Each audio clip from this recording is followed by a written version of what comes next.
Hey everybody, I'm just working on a project here which I'll get to in a second, but I thought I'd take a break and make a video. As usual, I was talking to a friend and we were discussing this idea of feeling powerless. And the phrase came up, powerless passengers, like we're going through life as passengers and there's a strong powerless feeling to it, like pawns kind of being controlled, and how this feeling can compound and lead to some serious despair and sadness. And so it was easy for us to make a list of things that we were powerless against. Death was like the biggest one, right? You just feel like, I don't know when it's going to happen, and is it going to hurt, and what's going to happen after. And so there's questions around death, and it's very, that's a powerless feeling. The government, for sure, there's things that are just completely out of our control. Like I remember when Canada a few years ago decided to join in a war. And I just thought, did we even vote on this? Like nobody asked me, for sure.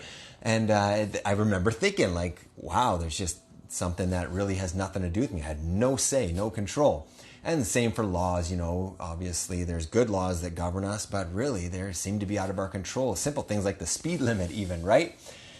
And I don't know, like businesses, you have policies at businesses, and sometimes you really just, have you ever been to a company or a business and you wanted something, you're like, sorry, I can't help you, it's against our policy. And so they can just throw these things out there like this blanket statement, and yeah, it can have this powerless feeling. I remember getting shut down at a job. Some guy just walked onto our construction site and said, this is unsafe, and shut us down. And so it's easy, I think, to find examples of how we're powerless. We just watched The Social Dilemma on Netflix, a documentary about how, the social media networks or companies, through their algorithms and through their business policy, can control in many ways, your life almost. And so, yeah, definitely true that there's things out there that are so much dictating and controlling our lives that we can feel powerless against them.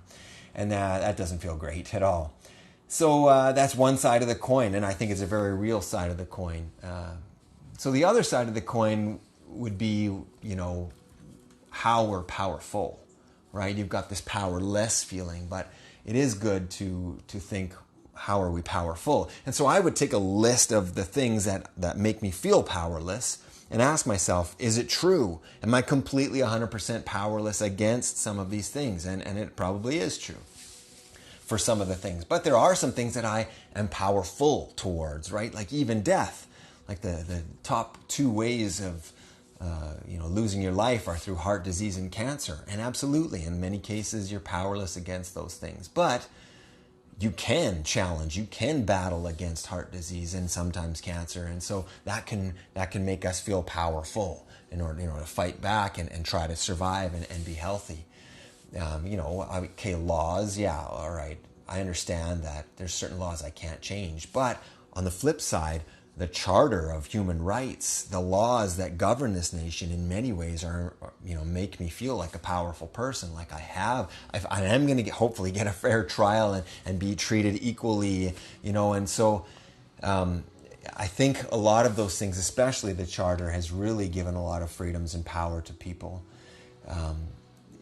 I think in our jobs, in companies, even, in sports teams or whatever, hobbies even, you have best practices.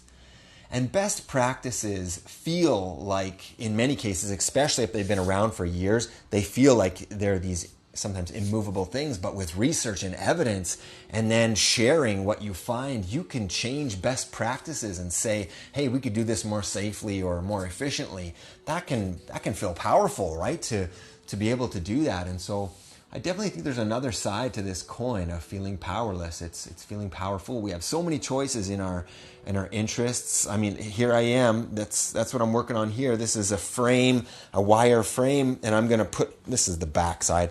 But on this side, I'm going to put plants in here and add it to another frame. I'll show you. It's in the other room. So there's the frame there. The bottom will get filled with water. That's a pond liner in there.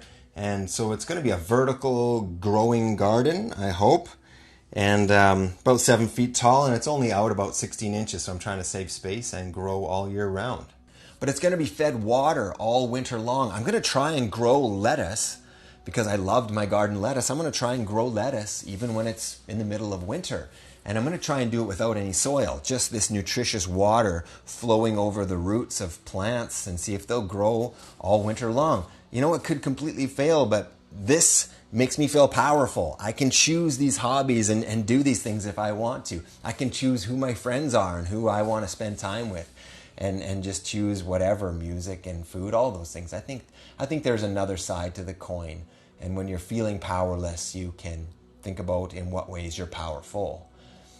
But there's even a third side to the coin, and this one I think is really unique. And it's very true for humans, that we can empower other people. We can be empowering to other people, and that's unique, right? And you can inspire through words and actions, being kind, doing good things. I remember when I was young, the word was treat. Let's treat I want to treat you to this. I mean, why can't we just do that and do these things and take people out and share and buy things for each other? I mean, why not?